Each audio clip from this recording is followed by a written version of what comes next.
Olá, meus queridos companheiros, sejam todos bem-vindos. Olá, sou Antônio Pazotto. Olá, Antônio Onofre. Olá também, Ricardinho e Lúcia.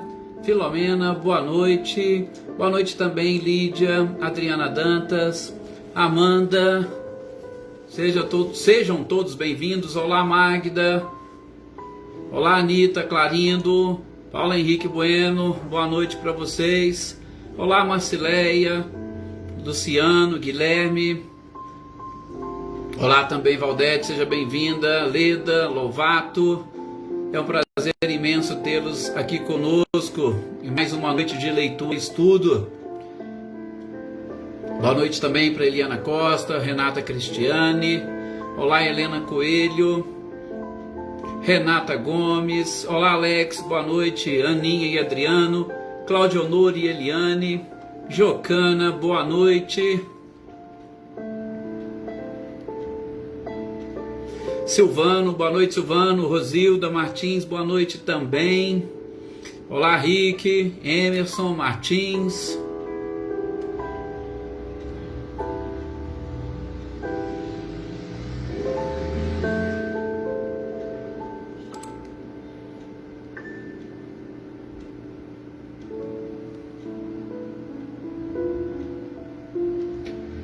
Eliane, Ricardo, Adaí, boa noite, Fabiana. Fabiana Dove, Fabiana Caldas. Olá, Kelly, boa noite também para você.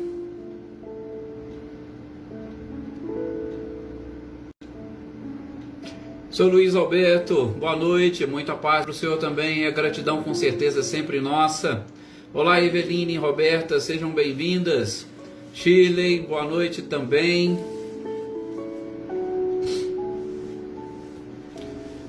Bom, está na hora, né? Vamos iniciar aqui a nossa leitura e estudo, através principalmente das nossas orações, da elevação do nosso pensamento, dos nossos sentimentos. Olá, Célia, boa noite, seja bem-vinda. Selma, boa noite também. Então convido todos vocês agora nesse instante a elevar o pensamento a este mestre incomparável, que com certeza muitos conhecimentos e informações nos trouxe. Boa noite, Joana Camargo, Dona Edire, sou Milton, sejam bem-vindos. Olá, Mariângela.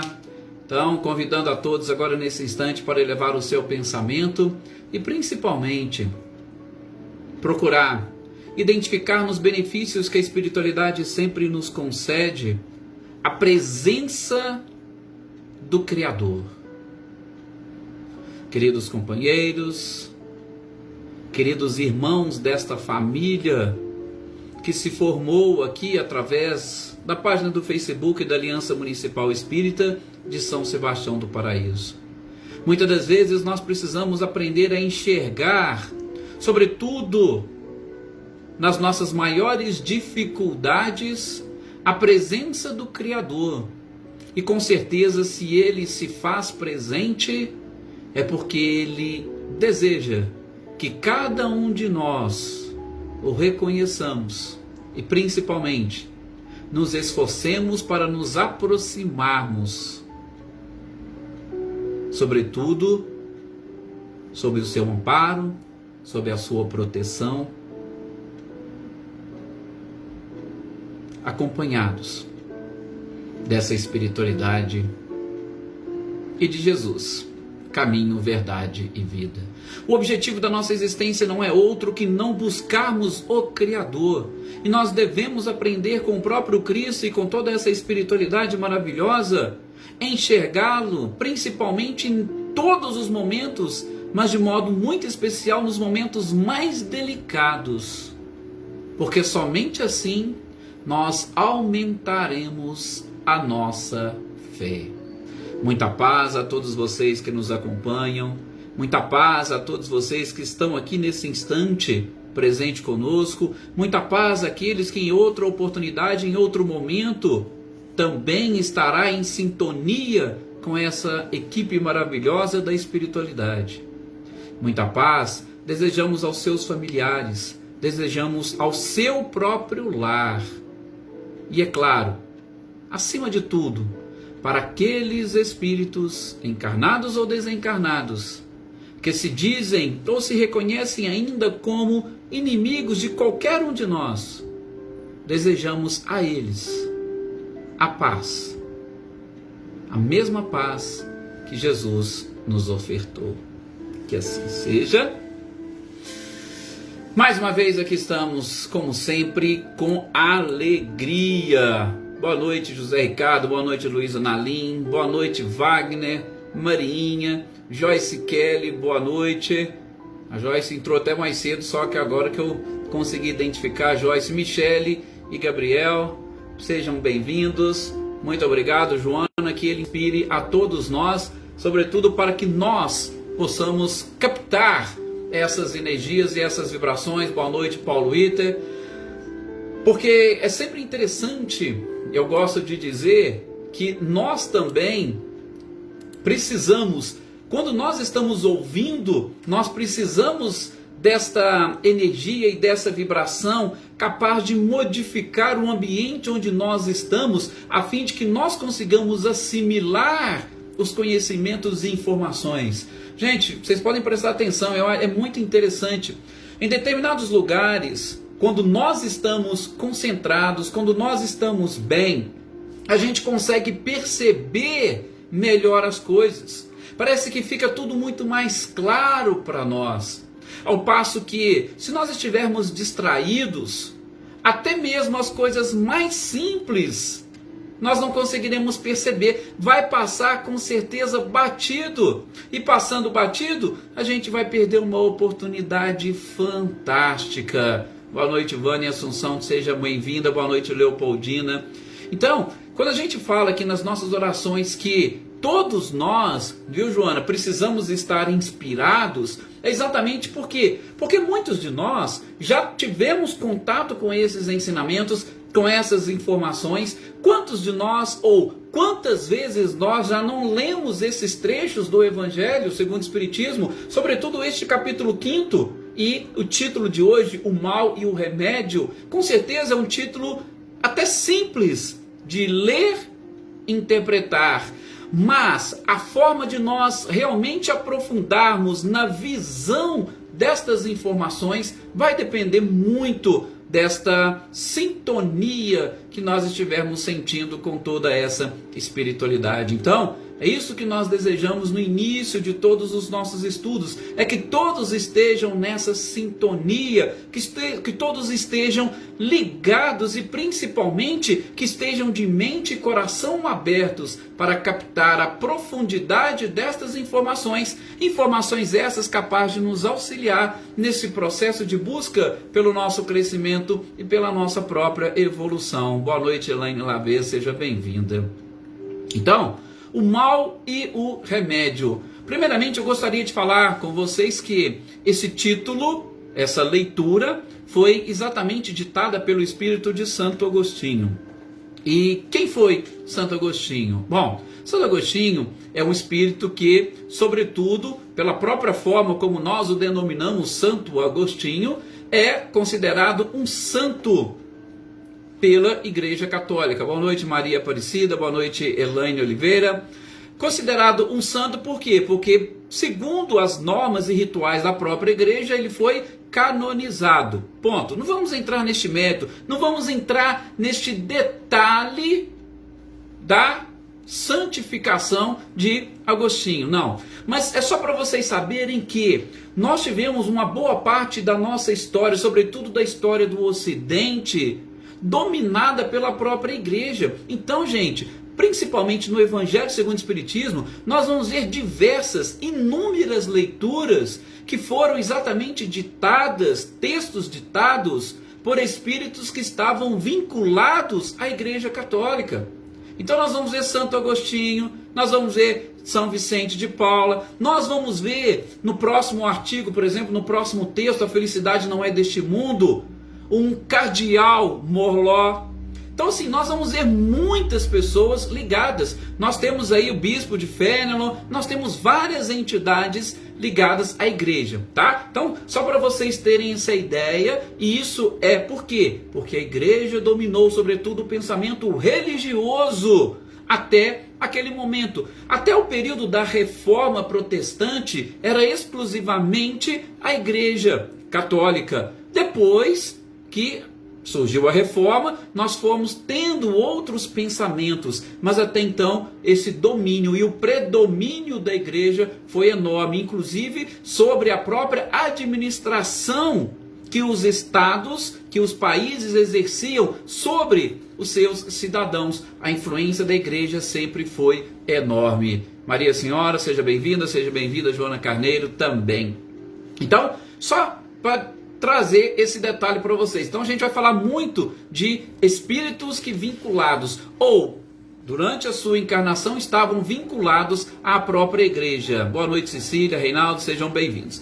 Então Santo Agostinho, ou Aurelius Augustinus Hipponenso, ele nasceu em 13 de novembro de 354. Veja, logo naquele período, por volta do ano 300, Justiniano adotou o cristianismo como religião oficial do Império Romano. Então, ele estava, ou o cristianismo, ele ainda estava usufruindo de algumas características, ou principalmente de alguma influência daqueles primeiros cristãos que, segundo o próprio Emmanuel, até o ano 300, era um cristianismo um pouco mais puro, mas a partir daí ele passou a ter uma influência do próprio Estado sobre si, e essa influência, sobretudo em determinados rituais, começou um processo de desvirtuação dos ensinamentos do próprio Cristo. E Santo Agostinho nasceu justamente nesse período, 354, logo no início. E ele desencarnou em 28 de agosto de 430, data essa que é inclusive comemorada pela igreja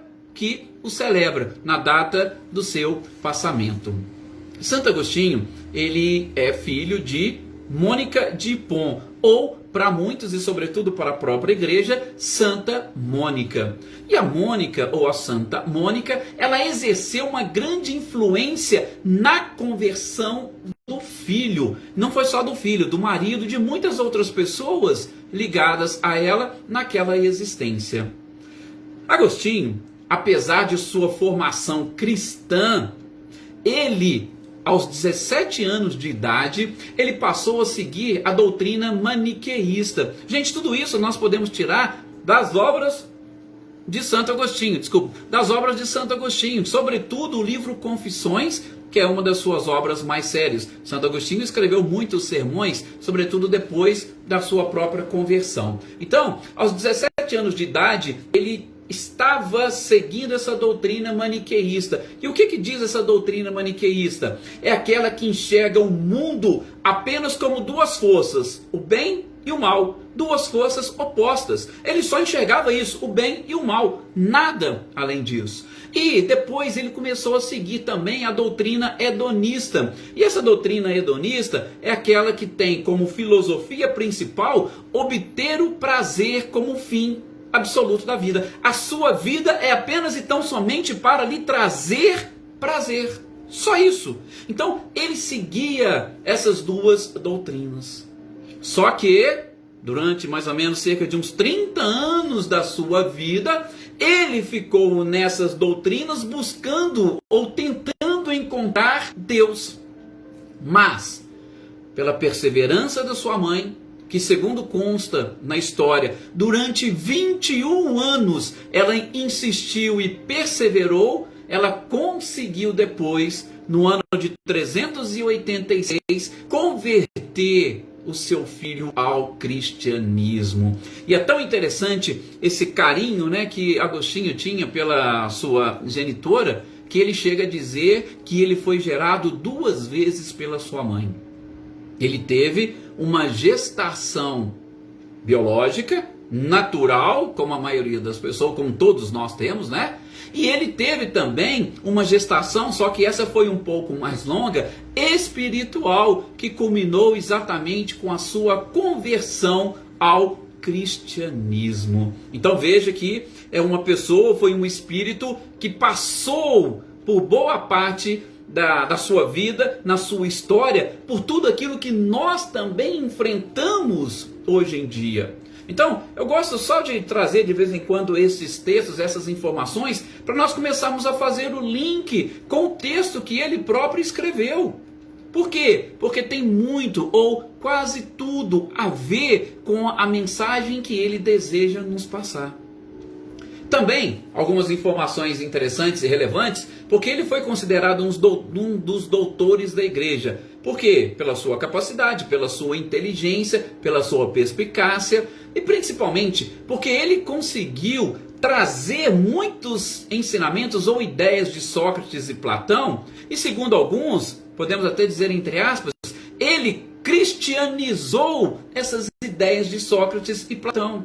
Então, quando Kardec pega lá na introdução do Evangelho segundo o Espiritismo e traz algumas ideias de Sócrates e Platão, que estão intimamente ligadas ao cristianismo e automaticamente ligadas ao Espiritismo, também Santo Agostinho fez esse trabalho trazendo as ideias desses grandes filósofos para o próprio cristianismo. Por quê? Porque eles viveram com certeza cerca de 500 anos antes do próprio Cristo. Mas talvez para nos mostrar que o processo de cristianização, se podemos assim dizer, da humanidade, ele não começou com o próprio Cristo e nem terminou com Jesus Cristo. Ele ainda prossegue. Então, Santo Agostinho fez isso e exatamente através disso e dos seus estudos, da sua capacidade, dos seus sermões, ele foi considerado um dos grandes doutores da própria igreja. E muitas das questões, muitas das perguntas que nós encontramos, sobretudo no livro Confissões de Santo Agostinho, ele, na doutrina espírita, seja aqui no Livro dos Espíritos, seja aqui no Evangelho segundo o Espiritismo, ou seja no Livro dos Espíritos, ele consegue responder em cima desses princípios. Então quem pegar o livro de Santo Agostinho e dar uma lida lá no livro Confissões, vai ver que muitas dessas perguntas nós encontramos as respostas exatamente aqui, e boa parte delas através do próprio Santo Agostinho, só que agora na condição de espírito desencarnado, através do ditado de determinadas mensagens mediúnicas. Ok? Então, feita essa introdução, passemos, pois, a analisar o texto do capítulo 5 do Evangelho segundo o Espiritismo, o mal e o remédio. Boa noite, Leni, seja bem-vinda. Boa noite também aos demais companheiros que já chegaram aqui e que eu ainda não os cumprimentei. Boa noite, João Gabriel, Flávio Gava. É um prazer imenso contar com a presença de todos vocês aqui. Bom, gente, como que nós iniciamos, ou como que Santo Agostinho inicia esse texto, o mal e o remédio? Ele vai iniciar exatamente com um questionamento. Será a terra um lugar de gozo e um paraíso de delícias? Veja, nós acabamos de dizer que, quando encarnado, ele era adepto dessa doutrina, dessa filosofia hedonista, achando que a vida ela era apenas e tão somente para que as criaturas tivessem prazer. Não vou entrar nesses detalhes de como foi a vida dele antes dessa conversão, mas ele achava que tudo era diversão, que tudo era para a obtenção de prazer. Ele seguia essa filosofia. Então ele já começa esse texto exatamente comentando: a terra será que é um paraíso de delícias? Nós estamos aqui apenas e tão somente para, de férias, gozarmos essa oportunidade que o Criador nos concedeu? Então, se ele já pensava assim, né? Nesse texto, ele vem trazer as mesmas informações. Boa noite, Cecília Souza, seja bem-vinda. Ele vem trazer as mesmas informações. Só que, logo em seguida, ele já responde: opa, mas não pode ser assim, não é assim. Por quê? Porque o próprio Cristo disse para nós: no mundo tereis aflições. Se Jesus diz que no mundo teríamos aflições, não poderia ser a terra um paraíso de delícias, um lugar apenas e tão somente de gozo. Só que, infelizmente, nós não pensamos desta forma. Boa noite, Natália. Boa noite, querido amigo Reinaldo. Seja bem-vinda.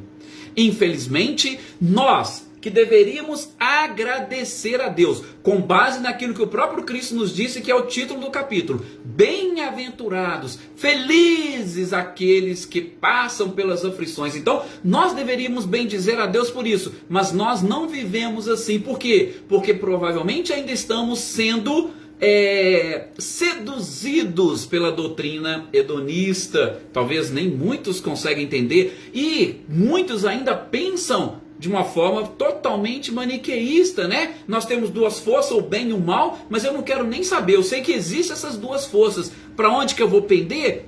Muitas das vezes eu não sei muito bem o que está acontecendo. Não, Wagner, a Valdete está aí sim, ela até desejou boa noite para nós. Então, ele começa dessa forma. Não, Jesus disse que no mundo teríamos aflições. Então, eu não posso entender esse mundo da forma como eu estou acostumado. Eu preciso começar a encará-lo de uma forma diferente.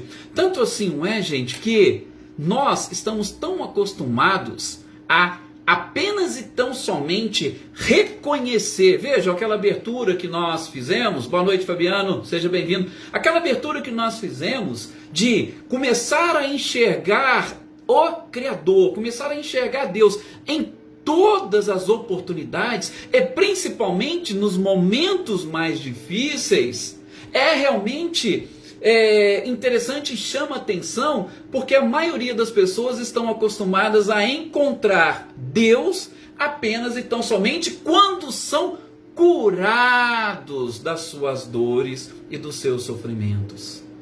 As pessoas conseguem enxergar Deus apenas quando Deus realiza em sua vida algum tipo de milagre. Antes disso, a maioria de nós não costumamos ver e enxergar Deus. Quando a nossa vida está tudo bem, quando a nossa vida está tudo tranquila, a gente não consegue, às vezes, agradecer. A gente vai achando que está tudo bem, nós somos os responsáveis, nós fizemos, nós merecemos e pronto. Então, estamos infelizmente acostumados a ligar Deus ao sofrimento, e principalmente quando Ele vem e nos consola. Por isso que os bem-aventurados os aflitos, como Santo Agostinho começa aqui nos dizendo, tem exatamente essa função. Por quê? Porque quem está em sofrimento é que consegue enxergar, nem que seja para pedir ajuda. Ai meu Deus, me ajuda. Olha por que são bem-aventurados, tá? E nesse primeira parte, porque olha, o título é o mal e o remédio. Então a gente está começando a falar do mal, né? Santo Agostinho vai falar.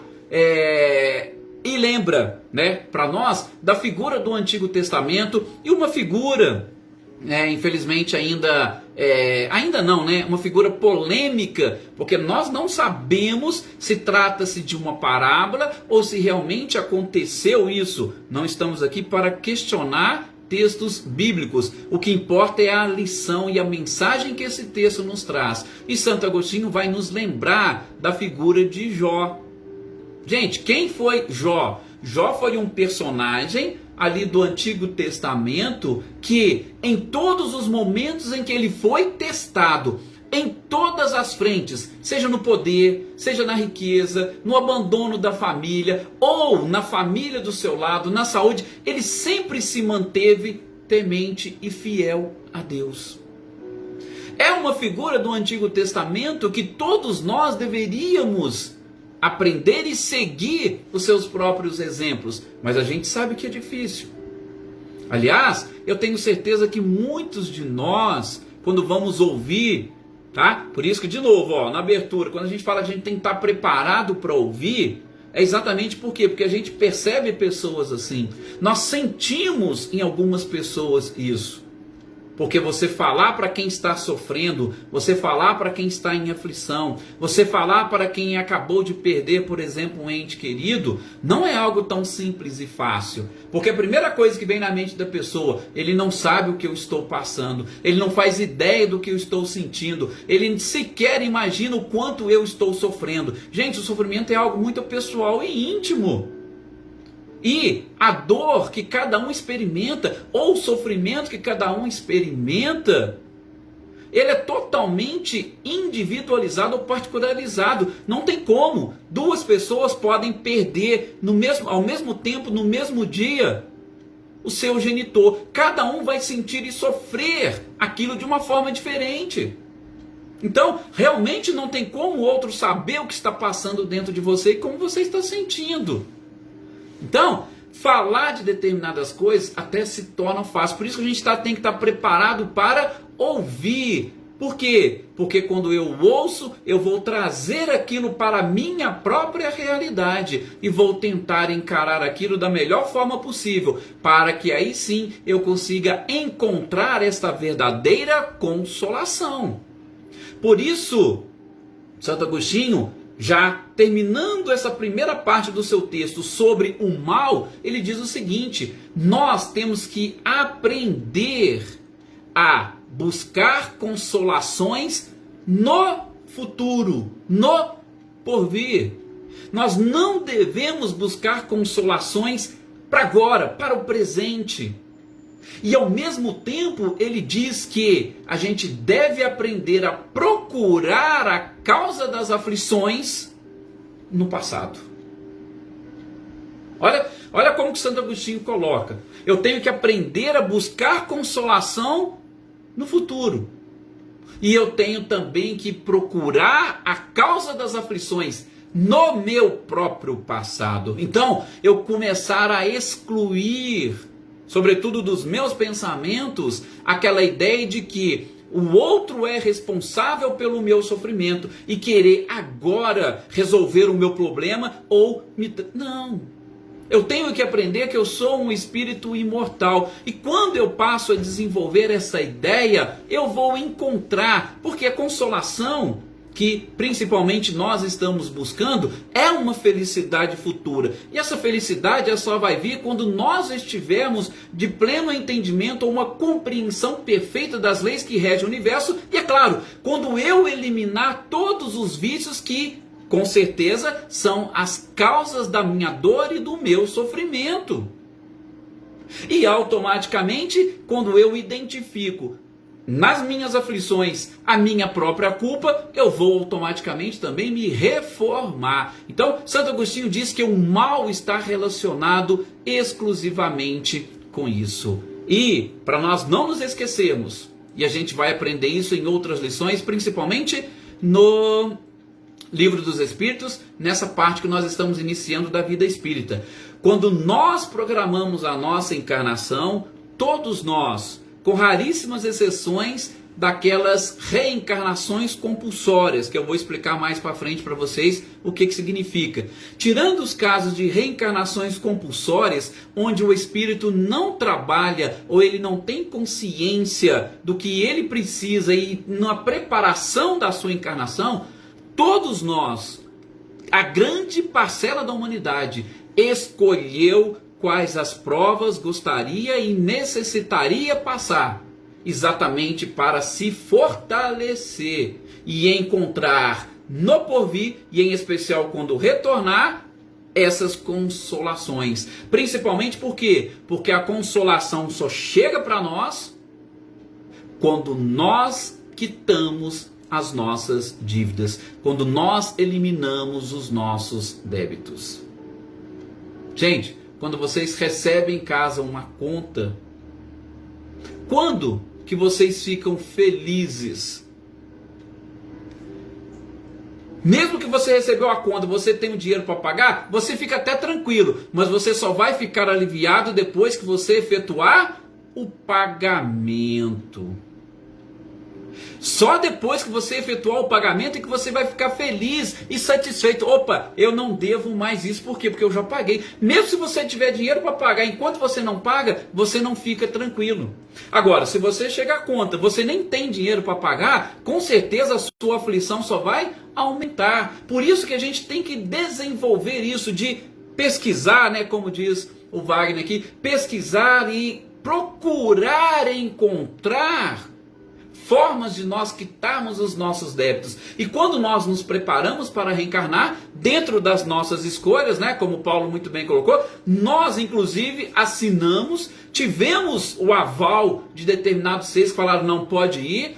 Muitas das vezes eles ainda tiram um pouquinho para não ficar muito pesado para nós, e aí a gente vem com toda essa oportunidade de quitação dos nossos débitos. Mas a consolação só vai estar realmente efetivada quando a gente chegar e falar, opa, consegui quitar o meu débito, paguei o que eu estava devendo, agora eu estou tranquilo, tirei um peso das minhas costas. Bom, se o mal, como diz Santo Agostinho, é exatamente esse, qual é o remédio que nós poderíamos prescrever para todos? O remédio que Santo Agostinho nos apresenta para todo este mal que nós acabamos de citar e que se encaixa perfeitamente com este próprio capítulo é exatamente a fé. Sim, Santo Agostinho, durante parte da sua vida, nós vimos que ele seguia determinadas filosofias, ele não conseguiu nem no prazer, nem nessa busca toda, sobretudo nas forças opostas, o bem e o mal, ele não conseguiu encontrar Deus. Ele só foi encontrar Deus quando ele assumiu uma fé. Ainda que uma fé no próprio cristianismo, só que lógico, não foi da forma como nós às vezes acostumamos a fazer. O que eu estou querendo dizer? Boa noite, Leiva, seja bem-vinda. Eu estou querendo dizer que nós já vivemos ou vivenciamos as religiões com base nos ensinamentos e informações que a própria igreja nos apresenta, e nós seguimos aqueles dogmas que nós acabamos aceitando quando resolvemos fazer parte de determinadas crenças. Santo Agostinho, ele assumiu uma fé, ele assumiu e se converteu ao cristianismo depois de uma vida totalmente destoada, em cima principalmente das buscas que ele fez, dos estudos que ele conseguiu concluir, e exatamente no encontro do próprio Criador. Então, ele não buscou a sua fé, ou ele não buscou isso numa fé cega, que alguém falou que se você fizer ou acreditar está resolvido. Não, ele correu atrás e ele pesquisou e descobriu, e aquilo trouxe para ele a consolação. Por isso que ele tem, na nossa humilde opinião, autoridade para falar para nós que a fé é efetivamente o remédio contra este mal. E ele ainda faz até posso dizer assim, uma brincadeira aí no texto. Ele diz, olha, não fica procurando remédio para curar suas úlceras ou para curar qualquer mal, mas busque a fé que vai te dar a certeza da cura. Busque a fé que vai te dar a certeza da cura. Porque muitas das vezes o remédio que nós costumamos buscar, principalmente esses remédios para algum tipo de dor, são paliativos que apenas e tão somente vai postergar a descoberta e a eliminação efetiva da causa. E, olha o que ele diz, né? Para reforçar esta ideia ou a certeza de que a fé é um remédio, ele diz que aquele que duvida será punido com as dores da angústia da aflição. Por quê? Gente, muito simples. Basta você duvidar de alguma coisa, porque que enquanto aquilo não se confirmar, você vai sofrer, você vai se afligir com aquilo, enquanto aquilo não realmente se confirmar. Isso nós chamamos de quê? Hoje, uma das doenças do século 21. Isso é que nós conhecemos como ansiedade. A ansiedade é uma grande, né, aflição. Por quê? Porque a ansiedade ela traz consigo a dúvida. Pessoa ansiosa é aquela pessoa que duvida. E veja como é que a frase de Santo Agostinho ela é atualíssima. Vou até repetir, olha, ele diz que aquele que duvida vai ser punido com as dores da angústia da aflição. Aquilo vai te angustiando e você vai se afligindo. Por quê? Porque você está duvidando. Enquanto a fé, enquanto a certeza Como o próprio Cristo disse, e aí Santo Agostinho ainda coloca, a fé transporta montanhas. Jesus disse isso lá atrás. A fé transporta montanhas, a fé elimina os obstáculos da sua vida. É claro, a fé, como diz Santo Agostinho, elimina qualquer dúvida e automaticamente qualquer angústia ou aflição. Por quê? Porque te ajuda a desenvolver a certeza. Mas é claro, como voltando um pouquinho atrás, ele diz para nós buscarmos a consolação lá no porvir. E também para nós procurarmos a causa dentro de nós mesmos, no nosso próprio passado. Porque quando você tem a certeza de que você é o único responsável, você passa a ter também a certeza de que você pode mudar a sua vida. Como diz Chico Xavier, embora ninguém possa voltar atrás e fazer um novo começo, qualquer um pode começar agora e preparar um novo fim. Então, Santo Agostinho vai exatamente trazer isso para nós. A fé, não duvide, porque a dúvida, hoje eu estou utilizando essa comparação, me desculpe até se eu estiver enganado, mas a dúvida, hoje, gente, é conhecida como ansiedade. Quantas pessoas sofrem por aquilo que vai, ou às vezes nem sabe se vai acontecer. E a ansiedade, ela traz muitas coisas consigo. Ou a falta de fé, ela traz muitas aflições consigo, infelizmente.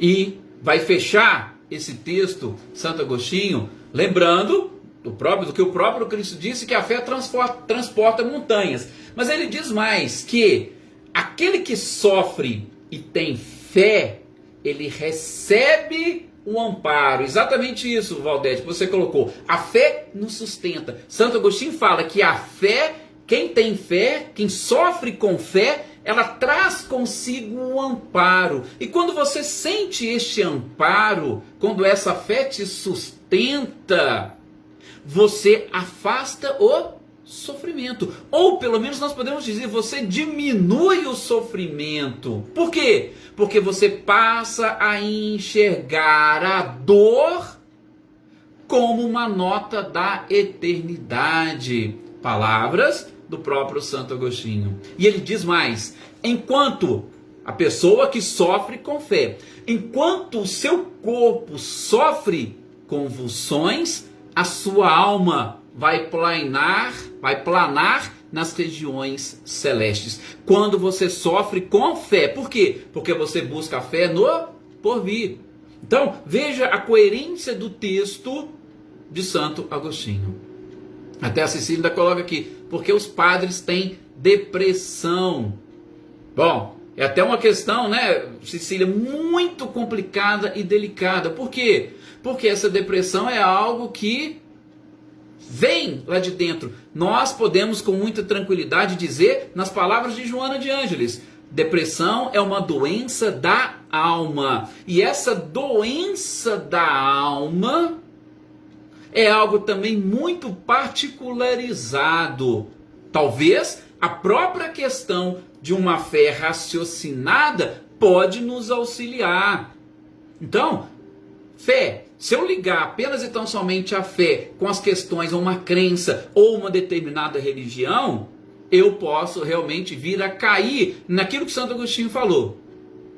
É uma fé que, não tendo a certeza, eu duvido. E a partir do momento que eu duvido, eu venho trazendo comigo uma ansiedade, uma incerteza. E aquilo me traz aflição. E a aflição pode te conduzir exatamente a uma depressão. E, claro, não estou querendo entrar nesse mérito e nem teria condições e capacidade para isso. Mas lembrando muito Joana de Ângeles, ela diz que em boa parte dos casos, então não são todos, em boa parte dos casos, a depressão ela está relacionada com uma culpa. E o que é a culpa, gente? A culpa nada mais é do que, conhecendo determinadas coisas, eu passo a agir de forma diferente aquilo que eu conheço. E automaticamente eu passo a me culpar. E eu me culpando, automaticamente eu estou também me condenando por não ter agido de uma forma correta. palavras de Joana de Ângeles. Repito, Cecília, não vou adentrar especificamente nisso que você falou, nessa questão, principalmente dos padres e muitas outras pessoas. Por quê? Porque cada um tem a sua particularidade. Aí, a Elaine, inclusive, dando aqui o seu testemunho de que realmente sofrer com fé. Palavras de Santo Agostinho são fantásticas e verdadeiras. Gratidão é nossa, Maê. Aqui, a Joana Camargo também, da mesma forma, que foi justamente essa fé e confiança em Deus que foi auxiliando-a a buscar essa fortaleza que até hoje a mantém. Então, gente, esse texto de Santo Agostinho está aí para nós refletirmos, para nós, como vocês disseram aqui, né, iniciarmos esta semana e desenvolvermos cada vez mais a fé, mas uma fé carreada numa certeza, tá? Numa certeza, o amparo divino nunca falta, ok? E na sequência, próxima segunda, por exemplo, a felicidade não é deste mundo, deste cardeal Morlot, que é também um texto fantástico. E na sequência da semana nós vamos vendo as outras obras desta doutrina maravilhosa e fantástica. Obrigado a todos vocês mais uma vez pelo carinho. Tenham todos uma excelente noite e até amanhã.